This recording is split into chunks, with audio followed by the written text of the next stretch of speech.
We often think of teacher recruitment as a, well, pretty standard process, right? Usually, yes. Set Mm. procedures, applications. Exactly. But some recent claims coming out of Kenya have really thrown a curveball. Makes you think, what's actually going on? That's right. So today we're taking a deep dive into a specific YouTube video transcript. It's raising some serious eyebrows about how teachers might be getting hired over there. Okay, so the source is a video from a channel called Matembe TV, and the title itself is pretty provocative. Ruto has taken Kenya to the dogs. MPs, who are Sorbol dropouts, are now employing teachers in burials. Wow, yeah. That title alone tells you it's making some strong claims.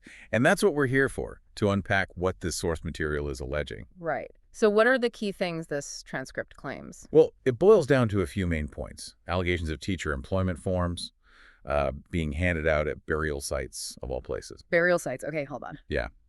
Then there's politicians apparently taking credit for employing teachers, which is usually the job of the official commission. The TSC, right. The Teacher Service Commission. Exactly. Yeah. And then concerns that brand new graduates are somehow getting jobs over people who've been waiting much longer. Okay, so experience isn't counting. That's the claim. And maybe the most disturbing part, allegations that these job forms were actually being sold for a lot of money. Sold. Wow. Okay, let's start with the burial sites. The speaker in the video sounds, well, completely shocked, and frankly, it's hard to get your head around. It really is. Distributing job applications at funerals. It's Yeah. unorthodox, to say the least. And are the people doing this even, authorized? Is this coming from the TSC, the official body? The transcript doesn't clarify that, does it? No, it implies these might be political figures or their associates. It seems completely outside the normal channels. It makes you ask, who gets access this way Mm. and why? Yeah, it bypasses the whole standard application process. Right. Then there's the politicians claiming they've employed teachers. As you said, the TSC is supposed to handle this. So why would politicians jump in and claim credit? The speaker in the transcript says it's for political mileage. Just trying to look good. That seems to be the main suggestion.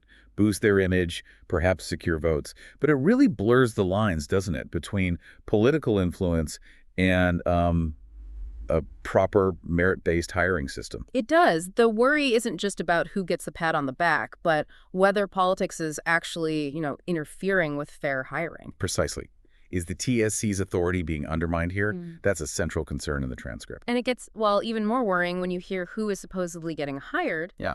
The source claims recent graduates, like from 2023, 2024, Yeah, really fresh graduates. are being picked over teachers who graduated way back, maybe 2011, even from the same village. That feels incredibly unfair. It does raise serious questions about the criteria. Is experience being devalued?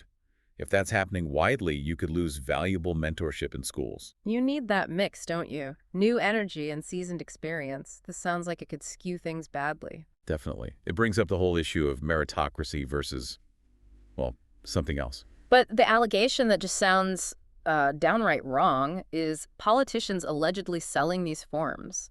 The transcript mentions over 200,000 Kenyan shillings. Yeah, that's a huge amount of money. Yeah.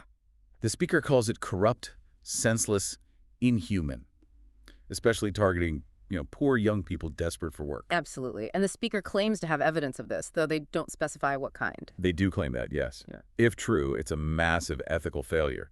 Exploitation, really. Imagine the burden on an aspiring teacher. It's awful to think about. So the transcript ends with a call to action, right? Yes, a strong appeal directly to the Teacher Service Commission, basically saying, look at this, step in, sort it out. They want transparency, fairness, a return to proper procedures, accountability. Exactly. The core message is, fix this, restore trust to the system, acknowledge these alleged problems, and take action. Okay, so let's quickly recap this deep dive. We've looked at some, frankly, startling claims from this YouTube video transcript about teacher hiring in Kenya.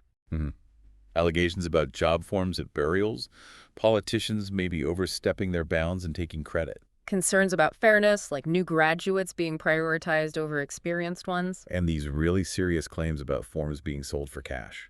Now, it's crucial, as always, to stress these are claims from the source material we analyzed today. Absolutely.